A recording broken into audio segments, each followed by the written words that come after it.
Hello, I'm Sushi. Welcome back to my channel Mako English. I'm here to help you master SSC and other competitive exams. Today we are going to discuss conditionals. तो आज का जो topic है वो है conditionals. Conditional जो English में जो होते हैं वो बहुत ज़्यादा इम्पोर्टेंट हैं, बहुत ज़्यादा वेटेज है उनका. तो आज हम कुछ सेंटेंसेस देखने जा रहे हैं. ओपन कंडीशनल्स और remote conditionals and hypothetical conditionals, तीन तरह के कंडीशनल सेंटेंसेज होते हैं. तो आज हम देखने जा रहे हैं किस तरह से वो फॉर्म किए जाते हैं, किस तरह से क्वेश्चन रेज किए गए हैं एक्चुअल एग्जाम्स में. तो पहला जो क्वेश्चन रेज किया गया है एग्जाम में वो है, if majority of individuals in A state prosper the state would itself prosper. If majority of individuals in A state prosper, तो यहाँ पर ये ओपन कंडीशनल है क्योंकि यहाँ पर प्रेजेंट सिंपल टेंस, अगर इफ जो पहले मेरी सबऑर्डिनेट क्लॉज है, सबऑर्डिनेट क्लॉज यहाँ से लेकर यहाँ तक है, इफ क्लॉज है जो मेरी वो सबऑर्डिनेट इफ के बाद आई है, और यहाँ पर प्रेजेंट सिंपल टेंस आया है. प्रेजेंट सिंपल टेंस पहचान है कि ओपन कंडीशनल है. जब ये ओपन कंडीशनल होता है तो जो मेन क्लॉज है the state would itself prosper, would नहीं आएगा, यहाँ पर विल आएगा. तो जो स्ट्रक्चर है ओपन कंडीशनल का प्रेजेंट टाइम में बताने के लिए, अगर ओपन कंडीशनल है तो उसका स्ट्रक्चर है कि अगर स्टेट प्रॉस्पर करेगी, अगर स्टेट समृद्धि हासिल करेगी, मेजॉरिटी ऑफ द इंडिविजुअल्स अगर स्टेट में रिच होंगे तो स्टेट भी रिच होगी, वो भी प्रॉस्पर, वो भी तरक्की करेगी, प्रॉस्पर होगी, तो विल आएगा. तो जो स्ट्रक्चर है ओपन कंडीशन का, अगर ऐसा होता है तो ऐसा होगा. ये ओपन कंडीशनल है और जो इसका स्ट्रक्चर है इफ के बाद में यूजुअली प्रेजेंट टेंस आता है. प्रेजेंट टेंस कंडीशनल जो मेरा सबऑर्डिनेट क्लॉज है उसमें प्रेजेंट टेंस आता है, और जो मेरी मेन क्लॉज है उसमें मेरा जो हेल्पिंग वर्ब जो मेरा यूज होता है वो यूजुअली विल होता है. तो ये मेरा ओपन कंडीशनल है. अगर ऐसा होगा तो ऐसा होगा. दूसरा जो है, unless you don't give the keys of the safe you will be lost. Unless you don't give the keys of the safe you will be lost. अगर तुम इस सेफ की, अगर अपनी तिजोरी की चाबियां मुझे नहीं देते हो तो तुम्हें गोली मार दी जाएगी.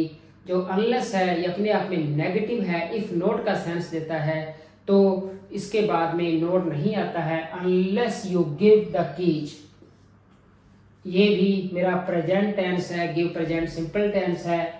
You will be short, again will आया है, और ये मेरा ओपन कंडीशनल है. ओपन कंडीशनल की पहचान है कि present simple tense subordinate clause में, परंतु यहाँ पर जो सबऑर्डिनेटर है वो अनलेस है.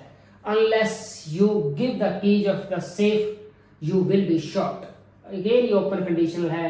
तो पहला भी ओपन कंडीशनल था, दूसरा भी ओपन कंडीशनल है, परंतु अनलेस में जो सेंस है वो ये है इफ नॉट. इसका मतलब if you do not give the keys of the safe, if you do not give, परंतु अगर अनलेस लगाएंगे तो नोट नहीं आएगा. Unless you give the keys of the safe you will be short. I wish I am the richest person in the whole wide world. I wish, wish भी hypothetical condition को बताने के लिए काश, काश मैं सबसे अमीर आदमी होता. I am the richest person in the whole wide world. तो यहाँ पर अगर ये हाइपोथेटिकल कंडीशन है, हाइपोथेटिकल कंडीशन में यहाँ पर प्रेजेंट टाइम को बताने के लिए एम नहीं आएगा. अगर फॉर्मल इंग्लिश है तो वर आएगा, आई विश आई वर, और अगर इनफॉर्मल इंग्लिश है तो वॉज आएगा. वर और वॉज दोनों ही सही माने जाते हैं. पर कंडीशनल जो अपने जो कॉम्पिटिटिव एग्जाम्स हैं वहाँ पर फॉर्मल इंग्लिश है, वहाँ पर ज़्यादातर वर को सही माना जाता है, परंतु ये दोनों सही हैं. If I watch, if I were, दोनों सही है. I wish I were the richest person, I wish I was the richest person. If he is a millionaire he would help the millennium project. If he is a millionaire he would help, अगर वो Millionaire होता, अगर वो अरबपति होता तो millennium project की help करता. मेरा रिमोट कंडीशनल है, जो कंडीशनल ओपन कंडीशनल नहीं है, तो ही वुड यहाँ पता लग रहा है कि वुड हेल्प जो कि मेरा रिमोट कंडीशन में यूज होता है, ओपन कंडीशन में मेरा विल यूज होता है. वुड जो मॉडल की पास्ट टेंस फॉर्म है वो बताती है कि कंडीशनल रिमोट कंडीशनल है, वो ओपन कंडीशन नहीं है. तो यहाँ पर मेरा वुड इस बात की इंगित करता है कि ये मेरा पास्ट कंडीशनल है। If he is a Millionaire नहीं आएगा, if he was a Millionaire, या फिर फॉर्मल इंग्लिश में if he were A Millionaire. ये हाइपोथेटिकल है, अगर वो होता तो वास्तव में वो नहीं है, हाइपोथेटिकल कंडीशन है। हाइपोथेटिकल कंडीशन में फॉर्मल इंग्लिश में वर आएगा और इनफॉर्मल इंग्लिश में वॉज आएगा, तो वॉज या वर दोनों ही सही चॉइसेज हैं। If he was a millionaire he would have the millennium project. जो नेक्स्ट सेंटेंस है, had you worked hard you will have passed. Had you worked hard, had plus verb की third form past perfect tense, had plus verb की third form past perfect tense conditional में use होता है, तब ये rejected condition को, hypothetical condition को बताता है। तो परंतु जब हैड के साथ में, वर्क के साथ में, शुड के साथ में अपनी चॉइस होती है कि अपने इनको सब्जेक्ट से बाहर निकाल सकते हैं, सब्जेक्ट वर्ब इन्वर्जन बोलते हैं, तो इसमें जो हेल्पिंग वर्ब है, ऑपरेटर है, वो सब्जेक्ट से पहले आ जाता है। अगर ऐसा करते हैं तो इफ ड्रॉप हो जाता है। हैड यू वर्कड हार्ड, ये मेरा रिमोट कंडीशनल हाइपोथेटिकल कंडीशनल है, तो मेरा जो कंडीशन है वो फुलफिल नहीं हो रही है। आकाश में मेहनत करते हैं, अगर मैं मेहनत करता पास हो जाता, तुम मेहनत करते पास हो जाते, वास्तव में तुमने मेहनत नहीं की, तुम पास नहीं हुए, रिजेक्टेड कंडीशन है। तो यहाँ पर विल नहीं आएगा। हाइपोथेटिकल कंडीशन में जो फॉर्म यूज की जाती है मॉडल की, वो पास्ट टेंस फॉर्म है, तो यहाँ पर वुड आएगा। You would have passed the exam, you would have passed. यहाँ पर वुड आएगा, यू वुड हैव पास्ड। तो पहचान है, हैड प्लस वर्ब की थर्ड फॉर्म मेरी कंडीशन में आती है, और कंडीशनल इफ सबऑर्डिनेटर के बाद में और मेन क्लॉज में मेरी जो फॉर्म आती है वो आती है would have passed. Would plus have plus verb की third form would have passed आता है मेन क्लॉज में। मेन क्लॉज में वुड हैव पास्ड आएगा, इसमें यहाँ पर हैड यू वर्कड हार्ड आएगा। और अगर मैं इफ लगाता, if you had worked hard, if पहले आता फिर हैड यहाँ पर वर्ब से जस्ट पहले आए थे, if you had worked hard, परंतु वर्ब हैड और शुड को अपने इन्वर्ट कर सकते हैं, वर्ब से पहले, सब्जेक्ट से पहले ले जा सकते हैं। ऐसा करने पर हमारा जो इफ है वो हट जाएगा, रिमूव हो जाएगा। We really wanted to go to the park but we weren't told to go out if it rained. We really wanted to go to the park but we were told, हमें बताया गया था not to go, बाहर जाने के लिए, go out if it rained। तो यहाँ पर जो मेरा if पूरी की पूरी जो मेरी कंडीशनल क्लॉज है वो सबऑर्डिनेट है, और मेरा जो वर टोल्ड का जो मेरा पास्ट टेंस है, पास्ट टेंस के अंदर आई है।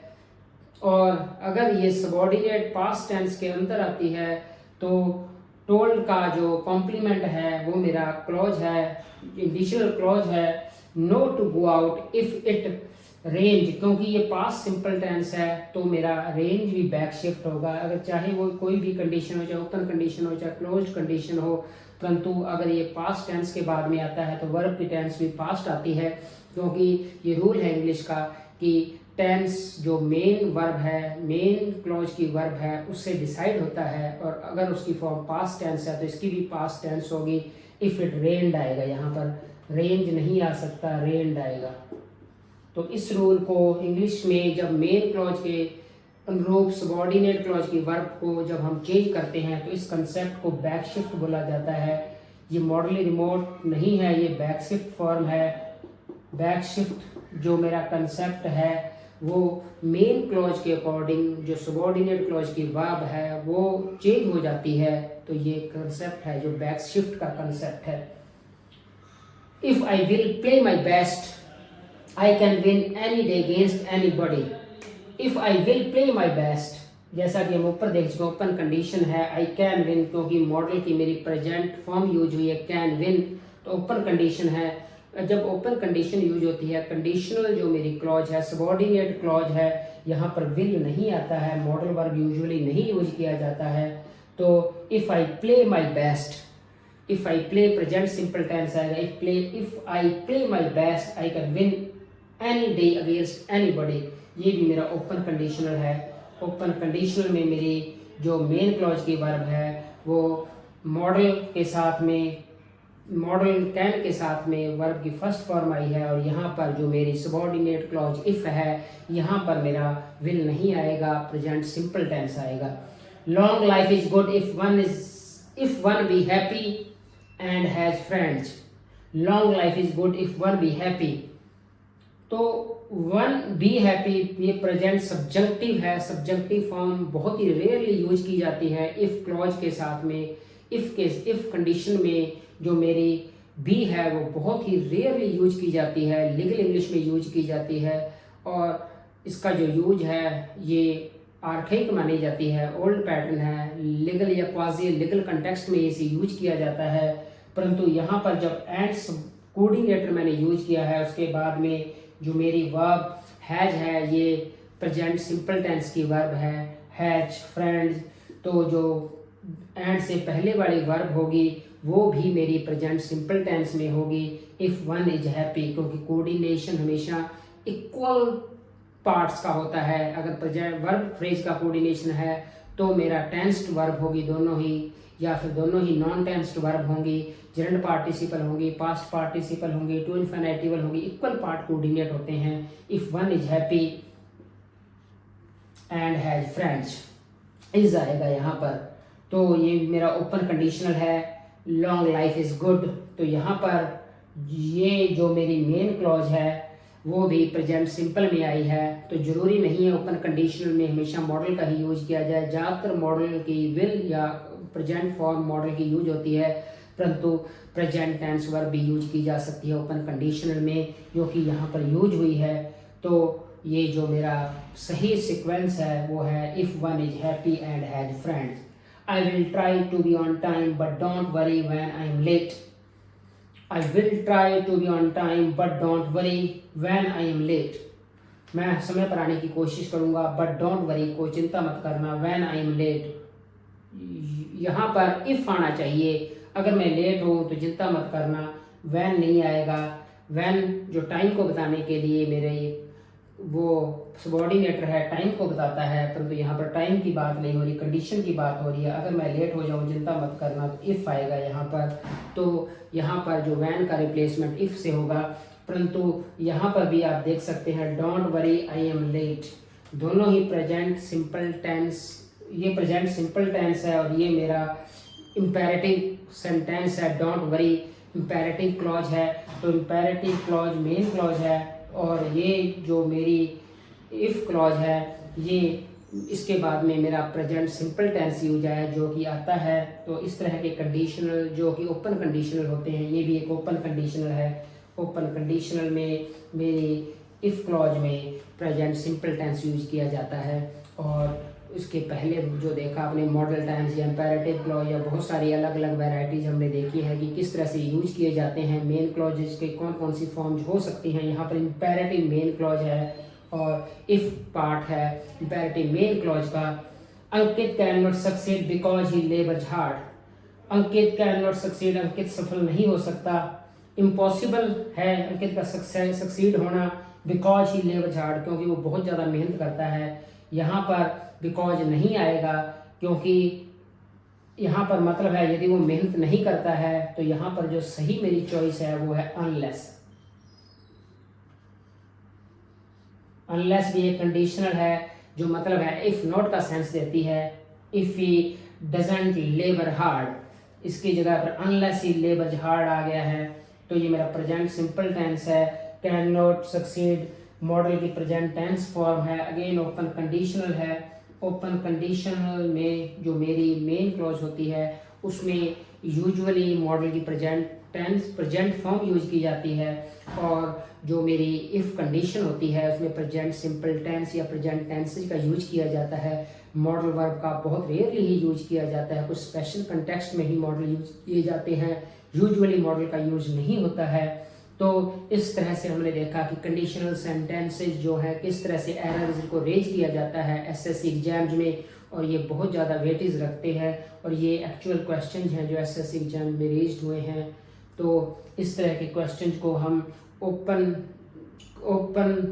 जो मेरी कंडीशनल है, रिमोट कंडीशनल है, और हाइपोथेटिकल कंडीशनल है, वो कंडीशनल को हमने देखा, और फिर हमने देखा इफ़ और अनलेस को देखा, फिर हमने एक विश का एग्जांपल लिया। विश एक हाइपोथेटिकल कंडीशनल को बताता है। इसके बाद में प्रेजेंट टेंस या फ्यूचर को बताने के लिए पास्ट टेंस वर्ब का यूज किया जाता है, क्योंकि ये हाइपोथेटिकल कंडीशन है। तो ये हमने इस तरह से सेंटेंसेस को देखा है। तो ये जो हमारे कंडीशनल्स हैं ये बहुत ज़्यादा इम्पोर्टेंट हैं। Thanks for watching the video. I hope you really enjoyed it. If you enjoyed it, please like, share and subscribe. Thank you very much again.